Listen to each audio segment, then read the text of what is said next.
Bonsoir, bonsoir à toutes et à tous. Bienvenue, c'est Sens Public, 90 minutes de débat, de reportage et d'analyse sur Public Sénat. La promesse est dans le titre, donner du sens à l'actualité, vous proposer des clés de compréhension des crises que nous traversons. Et justement, notre débat d'actu est consacré à l'avenir de notre planète. Plus de 190 pays réunis à Montréal pour une COP, une conférence des Nations Unies consacrée à la biodiversité. 1 million d'espèces menacées. C'est donc un sommet pour sauver la nature dont on va détailler les enjeux dans une minute.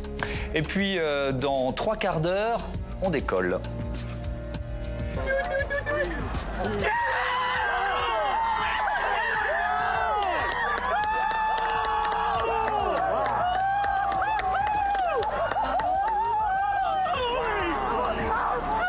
C'était le 16 novembre dernier, la fusée SLS prenait son envol de Cap Canaveral en Floride pour placer la capsule Orion en orbite autour de la Lune. Pourquoi l'humanité repart-elle à la conquête de notre satellite? Quels sont les enjeux économiques et géopolitiques de l'espace? La France pèse-t-elle encore dans cette bataille? Ne ratez pas notre second débat tout à l'heure. Mais d'abord donc la COP 15, c'est son nom, présenté comme le sommet de la dernière chance pour préserver la biodiversité. Jonathan Dupriez.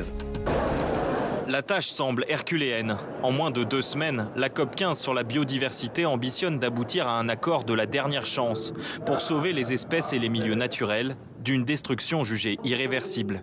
On est devant une crise de la biodiversité. C'est une crise qui est aussi réelle et dangereuse que la crise climatique. C'est un enjeu majeur qui ne peut pas être relégué au second plan, parce qu'on est tous liés à la nature. Et le temps presse, 1 million d'espèces sont menacées d'extinction et un tiers des terres émergées de la planète sont gravement dégradées. Dans le même temps, la pollution et le changement climatique ne cessent d'aggraver la dégradation des océans. À la tribune, le secrétaire général de l'ONU a poussé ce cri d'alarme. Les écosystèmes sont devenus les jouets du profit. Avec notre appétit sans limite pour une croissance économique incontrôlée et inégale, l'humanité est devenue une arme d'extinction massive. Nous traitons la nature comme des toilettes. Et en fin de compte, nous nous suicidons par procuration. La COP15 espère déboucher sur un accord autour d'une vingtaine d'objectifs, comme la protection de 30% des terres et des mers, la restauration des milieux naturels ou encore la réduction de l'usage des pesticides. Mais le consensus ne sera pas simple à trouver. Nous sommes déjà en retard. Au moins, les scientifiques nous disent qu'il n'est pas encore trop tard, mais que nous allons vers un point de non-retour. Alors, si nous n'agissons pas maintenant, nous ne pourrons plus faire machine arrière. Et la situation sera irréversible. Mais la COP15 pourrait rencontrer plusieurs points de blocage. L'absence d'objectifs mesurables, la mise en place d'une compensation financière des pays les plus riches pour la biodiversité des pays en développement, ou encore l'épineuse question de la biopiraterie dans les industries cosmétiques et pharmaceutiques. Les enjeux de cette conférence des Nations Unies sur la biodiversité, voilà le thème de notre débat avec Claire Nouvian. Bonsoir, bienvenue. Vous êtes fondatrice de l'ONG Bloom pour la défense de l'océan. Voici votre avant-dernière publication, La pêche industrielle à l'assaut des aires marines dites protégées. J'accueille également Philippe Grandcola. Bonsoir. Bonsoir. Bienvenue à vous aussi. Merci. Directeur de recherche au CNRS, directeur adjoint scientifique de l'Institut Écologie et Environnement et entomologiste spécialiste de l'évolution de la biodiversité. Pierre Dubreuil, bonsoir. Bonsoir. Bienvenue à vous aussi, directeur général de l'Office français de la biodiversité qui a été créé en 2020 et qui regroupe l'Agence de la biodiversité et l'Office national de la chasse et de la faune sauvage. Guillaume Darey, éditorialiste politique. Bonsoir Guillaume et bienvenue à vous aussi. COP de la dernière chance, on l'a titré comme ça, mais en même temps, Claire Nouvian, on a l'impression de répéter ça, que ce soit pour les COP climat ou pour les COP biodiversité, depuis des années. Oui. Qu'est-ce que je peux vous dire de plus? Oui, si on était capable de se projeter, de prendre la mesure de notre impact global avec nos tout petits cerveaux individuels dans cette pièce, en vérité, on serait vraiment très, très déprimés et très inquiets. Et j'ai rencontré pas mal de gens récemment qui me disaient « je souffre d'éco-anxiété ». Et ce terme qui est apparu, il est réservé à ceux qui sont capables justement de cette projection. Parce que notre trajectoire climatique, on la connaît bien maintenant, elle est épouvantable, elle est catastrophique. Et on oublie tout le temps qu'on est aussi en train de faire disparaître les espèces sauvages, mais de façon très radicale. Les habitats, les animaux, on les pollue, on détruit, on fragmente les habitats et on va chasser les espèces. On les mange, on les fait disparaître, on les fait brûler. C'est d'une immense violence. Ouais. Et on se dit, notre intelligence est quand même capable de faire mieux que ça. On est capable d'envoyer des fusées sur la Lune. On en parlera. J'étais sûr que vous feriez le lien entre les deux, parce que c'est une des critiques qui est faite aux programmes spatiaux, l'argent que ça coûte, est-ce qu'on ne pourrait pas mettre cet argent ailleurs? Je ne dis pas ça, je dis que si on est capable d'envoyer des fusées sur la Lune, alors on est peut-être capable d'utiliser notre intelligence pour faire mieux que ce qu'on a fait. C'est-à-dire qu'aujourd'hui, toute notre économie repose sur la destruction de biodiversité. Il va falloir qu'elle passe à la cohabitation harmonieuse. Donc on va évidemment détailler tous ces enjeux pendant 45 minutes. Philippe Gancola, j'ai l'impression parfois que cet enjeu, ce terme de biodiversité, il passe sous les radars médiatiques, mais peut-être aussi politiques. On y viendra. Cette COP, on décide nous d'en parler. J'ai quand même le sentiment qu'elle est moins médiatisée que la COP sur le climat. C'est aussi votre avis ?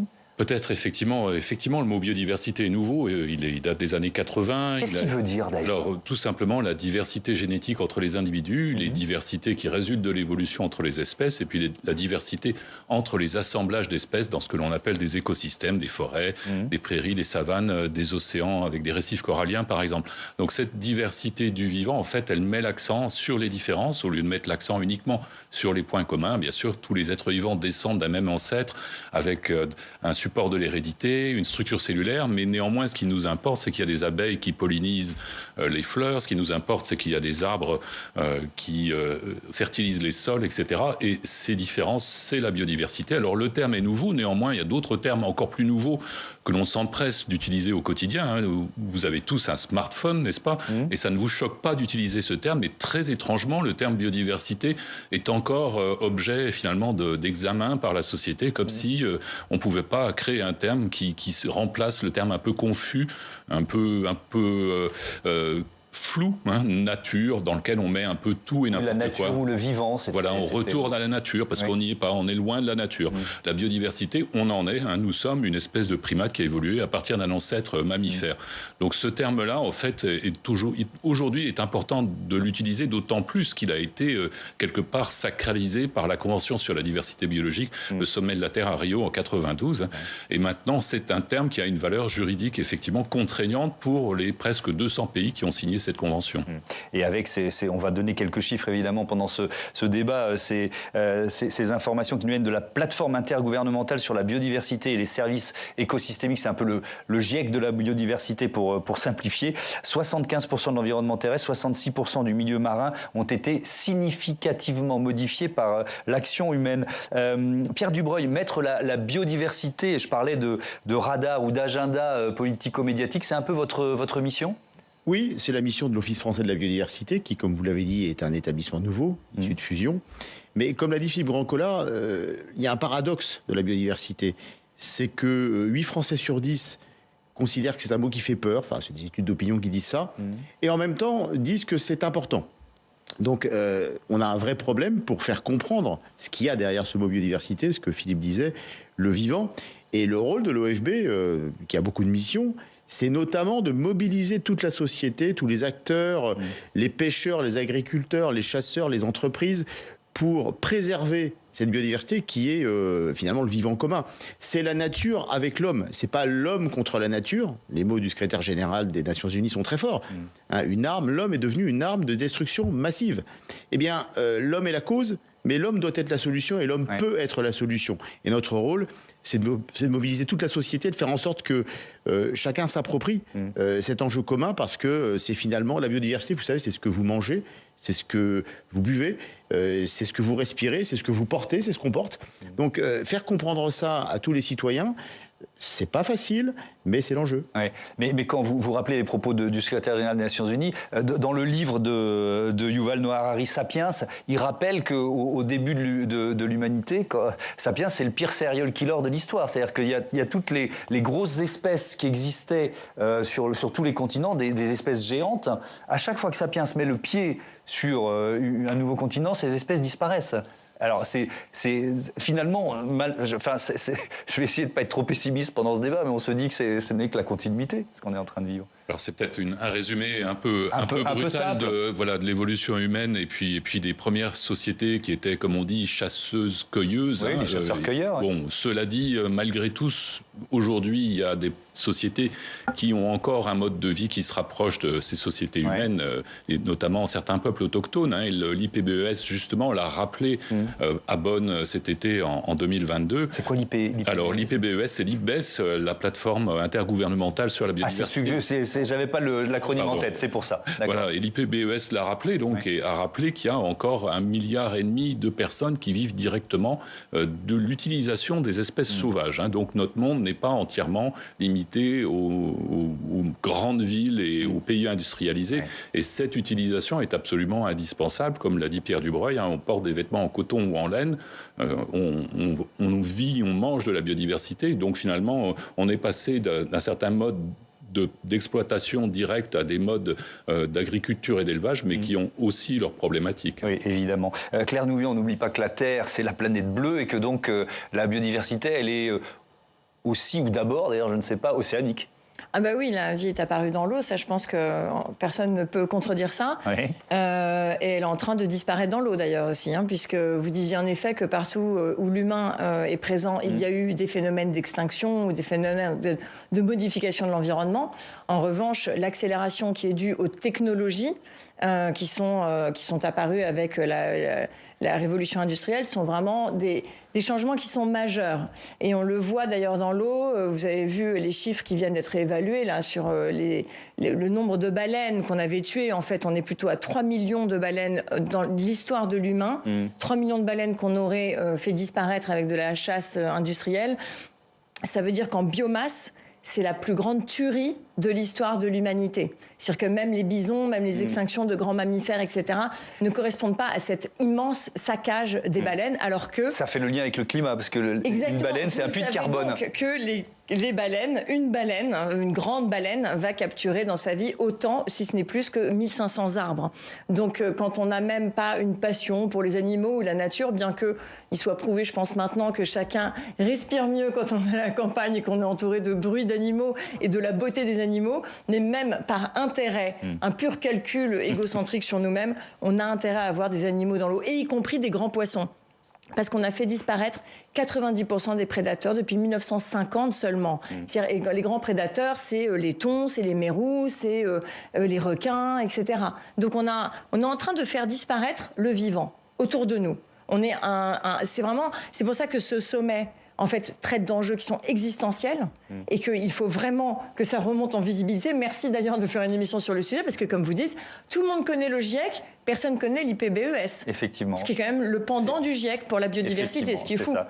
Mais alors, la COP 15, pardon, mais franchement, c'est mal choisi, parce qu'il y a une COP 21 d'un côté, une COP 15 de l'autre, on s'y perd, on ne sait plus, on pourrait réunir les deux, mais ça, on y viendra. Peut-être, je voudrais vraiment qu'on se concentre sur les enjeux de cette conférence des Nations Unies sur la biodiversité, avec Mathias Arez, qui doit être juste derrière le rideau. Bonsoir Mathias. Bonsoir. Bienvenue à vous. Alors, il y a 196 pays, je crois. Quel accord peut-on espérer? À quel type d'accord tente-t-il d'aboutir? Écoutez, l'objectif est clair, éviter une 6e extinction de masse en mettant un terme à la perte de nature d'ici 2030. Rien que ça. Alors ça passe par arrêter d'artificialiser les sols, par exemple, purifier l'eau. Beaucoup d'options sont mises sur la table, avec une mesure phare qui est déjà attendue, instaurer la protection d'au moins 30% des zones terrestres et maritimes, contre 17 et 8% aujourd'hui. Bref, un accord qui ne devra pas être petit bras et dans lequel chacun devra mettre du sien, comme l'a souligné la directrice générale du programme des Nations Unies, Inger Anderson. Nous n'avons que quelques jours pour agir de manière décisive et avec des principes. L'action doit être audacieuse et non mise entre parenthèses, afin que nous puissions conclure cet accord. Quelles sont les chances d'y arriver?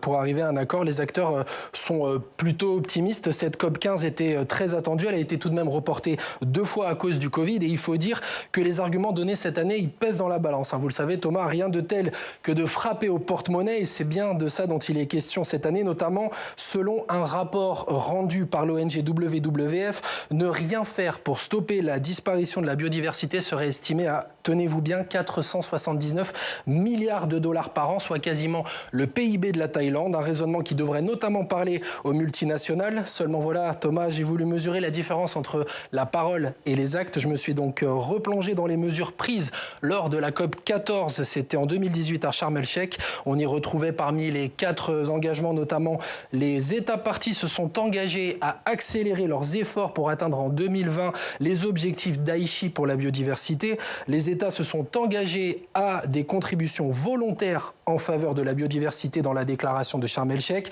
des objectifs flous et peu chiffrés qui laissent espérer une autre issue cette année. Et la question c'est, est-ce que cet accord sera ou non contraignant ? Eh bien, c'est difficile à dire, mais on ne semble pas en prendre le chemin, malheureusement. Comme dans toutes les grandes messes internationales, on pense à l'accord de Paris de la COP21, au protocole de Kyoto. La variable contrainte, elle fait peur aux États et aux multinationales qui sont parties prenantes. L'un des meilleurs exemples de cette lutte contre l'interdiction ou même la limitation est l'une des mesures portées par la coalition Business for Nature qui tend vers une autorégulation des entreprises. On parlerait là d'une obligation d'évaluer et communiquer son impact et le degré de dépendance vis-à-vis de la nature. Merci Mathias. Pierre Dubreuil, cette sauvegarde de la biodiversité, si on essaye d'être concret, ça doit quoi ? Ça doit être posé par exemple par un décideur, que ce soit politique ou économique, avant chaque nouveau projet. Ça ne l'a pas forcément été. Est-ce que ça commence à l'être ? Quel va être l'impact de mon projet ? Quel impact sur la biodiversité ? Oui, c'est ça. C'est-à-dire que c'est une révolution conceptuelle. C'est-à-dire qu'il faut considérer que dans chaque activité humaine, on se pose la question de l'impact que ça aura sur la nature. Activité industrielle, activité quand on construit par exemple, activité de pêche, puisqu'on parle de l'océan, activité économique quelle qu'elle soit, une entreprise aujourd'hui, alors c'est le rôle de l'OFB d'accompagner ces acteurs, notamment ces entreprises, à intégrer la biodiversité dans leur stratégie. Elles le font pour le climat. Il y a des stratégies RSE pour stratégie bas carbone. Pour la biodiversité, c'est la même chose.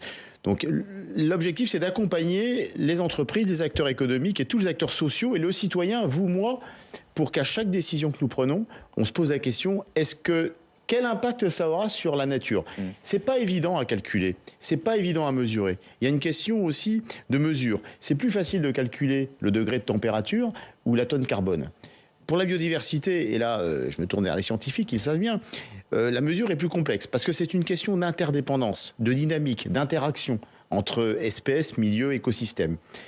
Mais il nous faut, nous, travailler, c'est ce qu'on fait aussi à l'OFB, sur des indicateurs relativement simples qui permettent de mesurer l'impact de l'homme sur la biodiversité et l'évolution de cet impact. Alors, on va prendre un exemple qui est très concret et que vous portez, Claire Nuant, c'est celui des aires protégées, puisque c'est l'un des enjeux de cette conférence des Nations Unies sur la biodiversité. Déjà, alors vous allez nous le dire pour l'océan, même si ça vaut aussi pour évidemment les zones terrestres, mais c'est quoi une aire protégée ?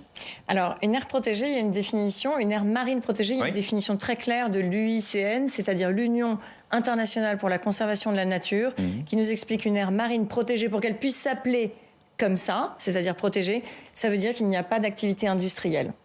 Ça veut dire qu'il n'y a pas d'activité extractive, que ce soit de l'extraction de sable, de minerais ou de la pêche, qui a un impact sur le fond. Donc, pour préciser encore, l'Union internationale pour la conservation de la nature a même défini ce qu'on appelait la pêche industrielle. Et la pêche industrielle, c'est la pêche qui fait plus de 12 mètres, ou alors toute pêche, peu importe la taille, qui racle le fond. Donc on a une définition très claire. Une aire marine protégée, au global, une aire marine protégée, on interdit les activités industrielles, mais on autorise en fait les activités artisanales, c'est-à-dire des pêches sélectives qui n'ont pas d'impact sur le fond, des bateaux qui font moins de 12 mètres. Voilà, une aire marine protégée. Et ensuite, à l'intérieur des aires marines protégées, il faut des aires de protection stricte. C'est de la protection intégrale. En anglais, ça s'appelle no-take. Je crois que c'est à peu près, tout le monde a à peu près le niveau pour comprendre. On comprend. On ne prend rien. On met la nature sous cloche. Et l'objectif, c'est d'avoir 30% d'aires marines protégées dans le monde et 10% À l'intérieur de ces 30%, donc en fait, il faudrait 20% d'aires marines protégées et 10% de protection stricte, où on met la nature sous cloche, et c'est là, évidemment, que la nature se restaure de façon spectaculaire. Et j'insiste parce que on a le temps, pour une fois, merci, de bien distinguer la biodiversité, c'est-à-dire les espèces, la richesse biologique des espèces, et les habitats marins. Il faut se représenter que sous l'eau, il y a des forêts. Sauf que ce ne sont pas des forêts qui sont faites par des plantes, ce sont des forêts qui sont construites par des animaux, des gorgones qui fabriquent des coraux, etc. Qui fabriquent Alors c'est des forêts plus petites, mais ce sont quand même des forêts animales. Eh bien, dans une aire totalement protégée, de protection stricte, alors on arrête de faire passer ces engins qui détruisent aussi les habitats. Donc les animaux se portent mieux, on a jusqu'à 670% de biomasse en plus, et les habitats se reconstruisent. Et aujourd'hui, qu'est-ce qu'on a ? On a des chalutiers de fond, c'est-à-dire des engins qui sont tractés, qui transforment en permanence ces forêts animales en désert. Bon, et on va évidemment prendre le temps, parce que le titre de ce fascicule, c'est les aires marines dites protégées, donc on a bien compris. On ne protège pas du tout. Voilà, je vais vous le laisser expliquer tout à l'heure, mais je voudrais que vous nous expliquiez, alors peut-être là pour le coup, sur Terre, effectivement, là, si on fait bien le travail dans une aire protégée, la biodiversité, parce qu'on va essayer d'être aussi un peu positif de temps en temps, ça renaît, ça revient, la nature reprend ses droits, c'est un cliché, mais assez vite. Oui, tout à fait. Effectivement, il y a une dynamique naturelle qui, on le sait tous, est basée sur tout simplement la reproduction. À partir du moment où il y a des organismes qui ont des descendants, autant de descendants se multiplient, et puis on a une sorte de croissance exponentielle. Alors bien sûr, il y a des prédateurs ou des antagonistes qui peuvent limiter un peu cette croissance, mais d'une manière générale, effectivement, le vivant reprend ses droits, d'autant plus que dans une simple forêt, par exemple en France métropolitaine, on a non seulement quelques dizaines d'espèces de plantes, mais on a aussi quelques milliers d'espèces d'insectes, et puis quelques millions d'espèces de bactéries, quelques milliers d'espèces de champignons microscopiques. Donc on a vraiment une dynamique qui peut s'installer relativement rapidement. Et c'est pour ça qu'il y a ce concept d'aire protégée, parce qu'à l'intérieur de cette aire, on va avoir une trajectoire un petit peu plus spontanée, et quelque part, c'est ce que l'on appelle aujourd'hui une solution fondée sur la nature. C'est une solution pour l'humanité, parce que ça veut dire qu'on n'est pas obligé d'intervenir en permanence, comme dans une culture ou dans un système hydroponique, pour que cet écosystème finalement se perpétue. Donc on en tire un bénéfice immédiat, à condition d'avoir un certain respect des processus, ce qui implique effectivement, selon les statuts, très peu de prise, un petit peu de prise, mais pas violente, de manière que le système puisse se perpétuer naturellement. Mais alors, je vais dire un gros mot, ça coûte cher. C'est-à-dire que là, si on se projette dans les enjeux de cette COP biodiversité à Montréal et qu'on veut effectivement augmenter la superficie, la surface des aires protégées, ça coûte cher ? Ça coûte infiniment moins cher que le fait de réparer les dégâts que l'on commet quand on perturbe les écosystèmes. Alors le problème, c'est à quel budget ces sommes sont-elles imputées. Si les bénéfices que l'on en tire sont imputés effectivement à la fois aux utilisateurs, des pêcheurs dans des écosystèmes qui sont surpêchés ne disposeront plus de stock et devront cesser leur activité à terme. Par contre, effectivement, si les bénéfices sont, si les déficits sont imputés quelque part à la société, que les bénéfices parviennent uniquement, les bénéfices d'une destruction parviennent uniquement, par exemple, à certains groupes commerciaux de pêche industrielle ou d'exploitation sylvicole, et là, effectivement, il y a un problème d'imputation des budgets et les États peuvent être tentés, quelque part, de laisser faire certaines activités industrielles pour cette raison. Alors, moi, je dirais très vite, mais dans l'océan, c'est très simple. Quand on protège, ça coûte rien, c'est gratuit, on protège et ça rapporte. En fait, c'est prouvé. Puisqu'en fait, aujourd'hui, on est quand même dans un état de surpêche et donc de destruction de la pêche artisanale. On a laissé tomber nos pêcheurs, c'est vraiment une hémorragie dans l'emploi, c'est un secteur qui se porte mal. Alors que si on permet la reconstitution des stocks, c'est quand même la seule grande activité de cueillette à l'échelle industrielle au niveau planétaire. Mais alors, si on est dans un no-take, les pêcheurs artisanaux, ils peuvent pas travailler. Vous savez, on appelle ça du spillover, c'est-à-dire que ça fait en français, poissons, c'est quoi ? Ça veut dire c'est un effet de débordement. Et les poissons se reproduisent tellement qu'ils finissent par déborder. Et vous savez, les premiers défenseurs des aires marines protégées, vraiment protégées, ce sont les pêcheurs. Ils finissent par dire mais ne nous enlevez pas notre grenier à poissons en fait. Pierre Dubreuil, ça fait partie de votre mission quand Emmanuel Macron vous nomme à la tête de cet Office français de la biodiversité, de faire grandir les aires protégées, ça fait partie des enjeux. Vous savez, nous gérons, nous, des aires protégées. Des aires terrestres et des aires marines. Les parcs naturels marins, c'est nous qui les gérons à l'OFB. Alors, moi, je suis d'accord avec le dernier mot que vient de dire Claire Nuyens, c'est-à-dire qu'il ne faut pas opposer les pêcheurs et la protection. C'est-à-dire que nous, on est là pour faire comprendre qu'une aire protégée, c'est l'homme avec la biodiversité. Évidemment, il y a une notion de protection forte. Mais si on veut arriver à 30%, il faut concilier les activités humaines avec la protection. Je vous donne un exemple. Quand il n'y avait plus de thon rouge en Méditerranée, les premières victimes, c'était les pêcheurs. Puisqu'ils ne pouvaient plus vendre le thon rouge, ils ne pouvaient plus en vivre. Ils ont arrêté de pêcher le thon rouge. Le thon rouge est revenu. Aujourd'hui, l'espèce se porte mieux. C'était il y a 10 ou 15 ans. Eh bien, il faut raisonner comme ça, de manière intelligente et adaptative pour tout. Parfois, il y a des milieux qui se portent tellement mal qu'il faut totalement arrêter. Et il y a des zones de protection intégrales. Et puis, il y a des milieux dans lesquels on peut concilier les activités humaines de pêche artisanale. Et nous, on anime ça, en fait, avec une gouvernance locale, avec des pêcheurs, avec des scientifiques, avec des citoyens. Et ça fonctionne. Mais alors, avec quel exige... alors voilà, j'allais poser la question. Donc dites-nous pourquoi vous dites des aires dites protégées. Mais parce que ça fonctionne absolument pas. D'ailleurs, l'étude que je vous ai offerte, on a quantifié la présence des pêcheurs industriels à l'intérieur des aires marines protégées. Ils pêchent autant à l'intérieur d'une aire marine dite protégée qu'à l'extérieur. Ça, vous savez, Global Fishing Watch, maintenant, les données sont publiques et on peut utiliser tous autant qu'on est. Donc, c'est quoi Global Fishing Watch? C'est un organisme... C'est en fait, les données satellites des bateaux sont maintenant disponibles. Donc, ça permet à nos data scientists, à nos chercheurs, d'utiliser la donnée satellite pour, en effet, donc, quantifier la présence des pêcheurs. Donc, vous dites que vous avez des preuves que de la pêche intensive est pratiquée dans les aires dites protégées. Et vous savez, en fait, ça a été quantifié d'ailleurs par un chercheur du CNRS, Joachim Claudet, auquel je pense qu'on peut un petit peu faire hommage, parce que c'est le premier qui a vraiment quantifié les zones qui sont vraiment protégées en France. Parce que notre président de la République se targue d'avoir protégé plus de 30% des aires, des eaux françaises. Donc, bravo, cocorico, etc. Et Joachim Claudet a montré qu'en fait, la vraie protection dans les eaux métropolitaines, sur la façade Manche et Atlantique, c'est 0,005% de protection. Et sur la façade méditerranéenne, c'est 0,094%. Et donc, toute notre protection qu'on dit forte, parce qu'en France, on a réinventé le vocabulaire et on a changé, mais ça, je veux bien qu'on y revienne 2 minutes, on a changé les catégories. Au lieu de prendre les catégories européennes de protection stricte, en France, on a inventé la protection forte. Et on a redéfini la protection forte. Et dans la protection forte à la française, eh bien, on n'interdit rien. C'est quand même merveilleux. Alors, votre réponse. On va faire le bilan d'Emmanuel Macron dans un instant. Pardon de vous interrompre, mais j'essaye de distribuer la parole à peu près équitablement. Je suis pas sûr qu'il faille entrer dans un débat technique sur les aires protégées.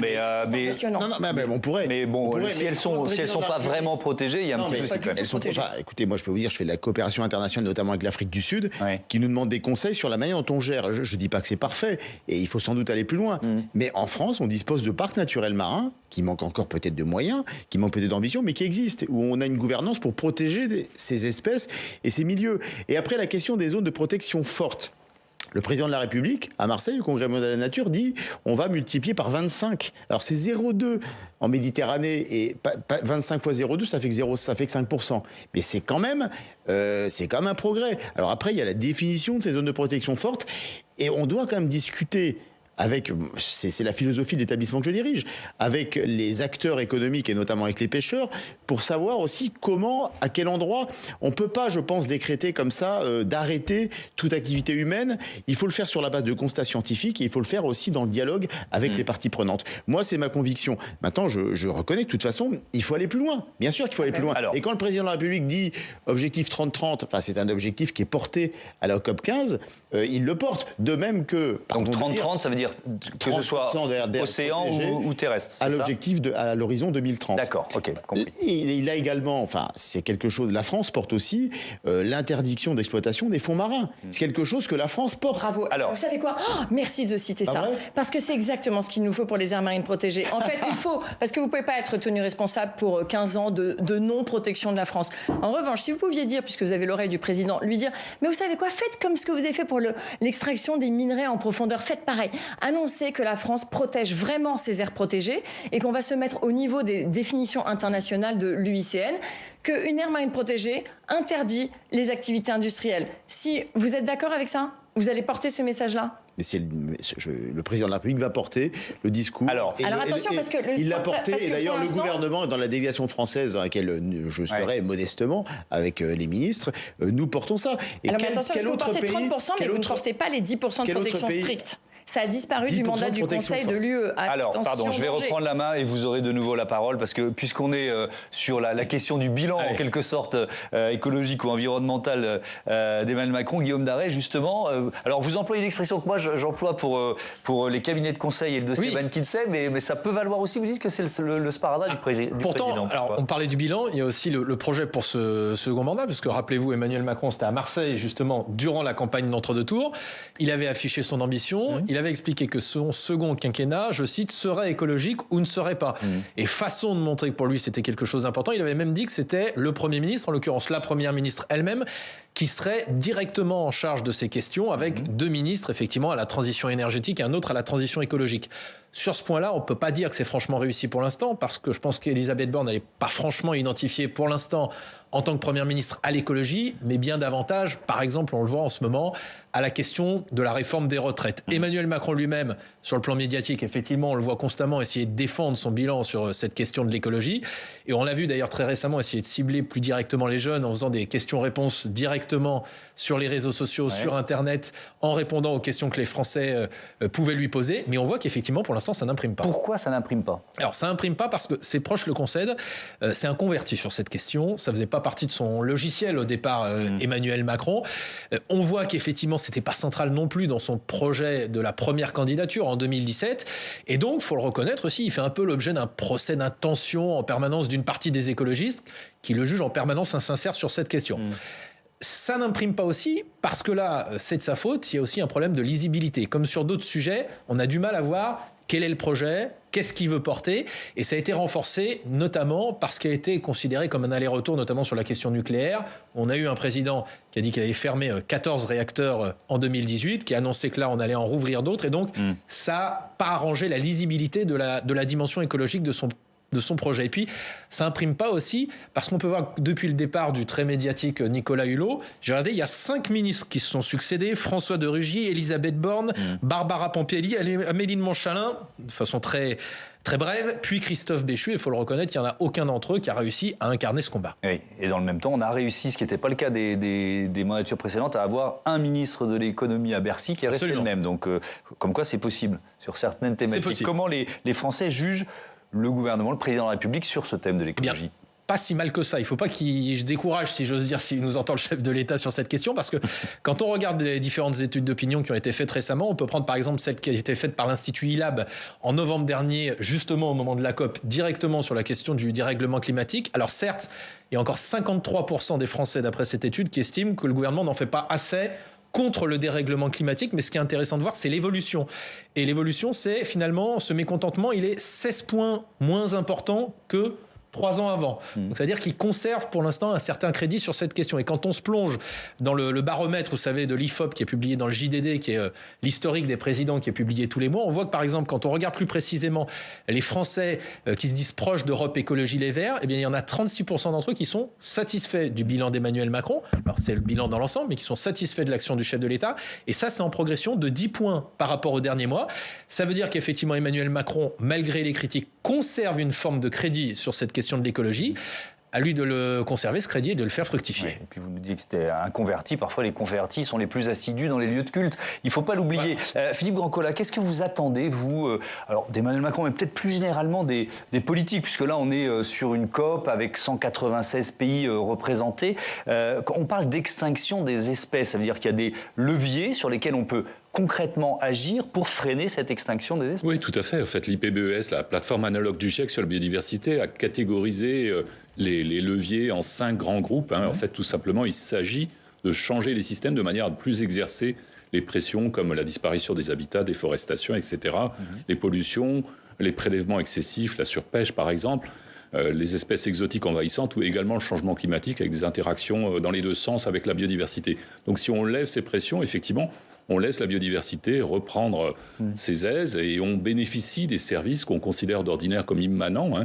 Le fait d'avoir une eau de boisson, une eau pure, le fait d'avoir une alimentation, de produire une alimentation sans plafonnement, le fait de ne pas être affecté par des maladies émergentes. Il faut le rappeler, depuis 1950, on a 300 pics épidémiques ou d'apparition de maladies émergentes qui sont liées également à la fragmentation du milieu naturel, tout simplement la mise en contact des humains avec des réservoirs animaux qui sont dans des milieux d'ordinaire qui étaient beaucoup plus intègres.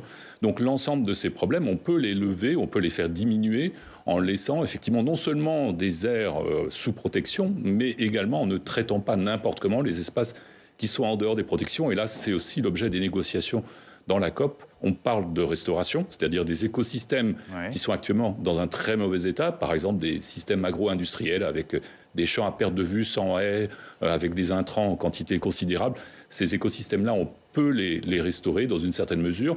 les réensauvager, si l'on peut dire, pour une partie de leur surface. Et puis, il y a également d'autres actions à envisager, simplement à opérer une transition agricole, limiter l'élevage industriel. On sait qu'aujourd'hui, on produit de manière extraordinaire, de quoi nourrir bien plus que le monde. Simplement, cette production agricole et d'élevage, elle n'est pas distribuée correctement. Elle est liée aussi à une quantité de viande consommée par les gens majoritairement pauvres et à faible niveau d'éducation qui minent leur santé. Donc on est vraiment dans un système qu'il faut arriver à transformer petit à petit. Et là, évidemment, on s'oppose à un certain nombre de personnes dont les activités économiques sont particulièrement importantes en termes de pesticides, en termes de fabrication d'intrants et en termes de production industrielle de nourriture. Est-ce qu'il faut du courage politique pour s'attaquer au lobby de la pêche ? Je fais le lien. Et ça rejoint ce que les critiques finalement exprimées par Claire Nouvian. Il faut évidemment du courage politique pour, comme vient de le dire Philippe Grandcola, changer de modèle et faire évoluer le modèle, bien sûr. Mais le courage politique doit s'accompagner du dialogue, encore une fois, avec les parties prenantes. Je le répète, il ne suffit pas de décréter le changement. Il faut le faire vivre, ce changement. Et avec les pêcheurs, comme avec, bien sûr, avec les pêcheurs comme avec les agriculteurs, vous ne ferez pas la transition contre. Vous ferez la transition avec. Pas sans, mais avec. Je suis 100% d'accord avec vous, sauf que dans l'équation, il y a quelque chose de compliqué, le changement de modèle économique prend du temps. Il y a beaucoup de grandes entreprises qui sont en train de faire basculer leur modèle économique, c'est vrai, mais sauf qu'on est face à une urgence climatique et en matière de biodiversité. Bien sûr, mais on doit... C'est là que les scientifiques sont très importants, et Philippe Grandcola est membre du conseil scientifique de l'OFB. On doit éclairer la société et les acteurs, les pêcheurs, les agriculteurs, les entreprises, à l'aune du constat scientifique. Bien sûr qu'il y a urgence à agir, mais il faut que chacun comprenne qu'on en dépend. Quand je disais tout à l'heure qu'on en mange, on en boit, on porte la biodiversité, c'est les citoyens qui vont permettre de faire évoluer le modèle et qui aussi, en consommant ou consommant pas, vont faire évoluer les pratiques. Par exemple, la déforestation importée. Pardon de le dire, mais là encore, c'est une initiative européenne et qui a été portée par le président de la République. On interdit la déforestation importée. C'est une pratique commerciale qui doit changer les choses et qui va sans doute avoir un impact réel sur la biodiversité, la résilience des forêts et sur la santé. Alors effectivement, c'est un accord qui vient d'être signé au niveau européen. Je vais détailler un peu l'importation de produits issus de la déforestation: cacao, café, soja, huile de palme. Il y a le bois, il y a la viande bovine, le caoutchouc qui sont concernés. Il y a des produits, des matières associées, c'est le terme employé: cuir, ameublement, papier imprimé, charbon de bois. Donc c'est effectivement un accord assez vaste. Je vous propose d'entendre, je vous redonne la parole après, sur ce thème, le porte-parole de la Commission européenne. Les nouvelles règles créeront un devoir de vigilance, donc due diligence, pour les entreprises qui souhaitent placer sur le marché européen 7 biens ou leurs produits dérivés. Il s'agit de l'huile de palme, du bétail, du soja, du cacao, du bois et du caoutchouc. L'accord fera partie de la contribution européenne à la conférence mondiale sur la biodiversité, la COP15, qui est en train de démarrer à Montréal. Pierre Dubreuil, alors là, on parlait d'accord contraignant ou pas. Là, on est dans un accord contraignant ? Oui, je l'espère. Non, mais l'Union européenne pose un acte. Je crois que c'est 16% de la déforestation importée dont l'Union européenne est responsable, en fait, finalement. Donc, c'est pas négligeable. Et bien sûr, derrière, ça va s'appliquer, j'espère, dans les accords commerciaux et dans des importations de produits qu'on n'aura plus. Là, vous avez vraiment le lien avec le courage et la décision politique qui doit avoir un impact sur la biodiversité, ensuite, et sur le maintien d'espèces, de milieux, d'écosystèmes. C'est très concret. Alors évidemment, l'Europe, c'est pas grand-chose à l'échelle du monde, ça n'est que 16%. Mais c'est un aiguillon qui, j'espère, permettra à la COP15 d'être ambitieux. Je peux revenir sur quelque chose parce que j'ai quand même je voudrais juste revenir avec une petite réalité de terrain. La semaine prochaine, c'est-à-dire dimanche, s'ouvre la négociation des ministres de la pêche, vous savez, sur la foire d'empoigne annuelle, sur les quotas de pêche. Donc ça, c'est au niveau européen aussi. Au niveau européen. D'accord. Ça fait 20 ans que les scientifiques alertent sur l'état de dégradation proche de l'extinction de l'anguille. Et la Commission a proposé déjà une fermeture en 2017, combattue par la France. Là, elle a proposé un plan d'action vraiment urgent, en disant il y a urgence, menace d'extinction de l'espèce. Qui mène la fronde pour que surtout on n'écoute pas les avis scientifiques? La France.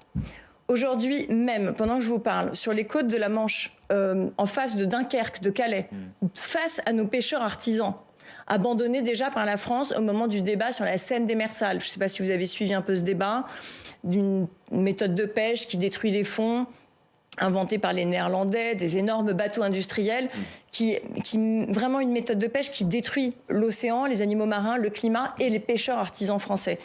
98% des pêcheurs artisans français demandaient l'interdiction de la Seine démersale. La France n'a pas obtempéré et a abandonné ses pêcheurs et a par contre soutenu les lobbies industriels des bateaux, des grands bateaux industriels néerlandais. Aujourd'hui, pendant qu'on se parle, il y a 3 bateaux qui font plus de 100 mètres, 88 mètres, 126 mètres, 140 mètres, qui sont en train de dévaster nos côtes.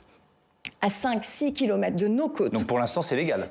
C'est légal, mais la France pourrait très bien agir et demander à ces bateaux de partir, ces bateaux qui sont en train de détruire les économies des pêcheurs artisans sur nos littoraux. Voilà la réalité du pouvoir politique face au lobby de la pêche. Donc je suis désolée de rappeler qu'il n'y a pas de volonté politique pour protéger l'océan et même pas pour protéger les pêcheurs artisans.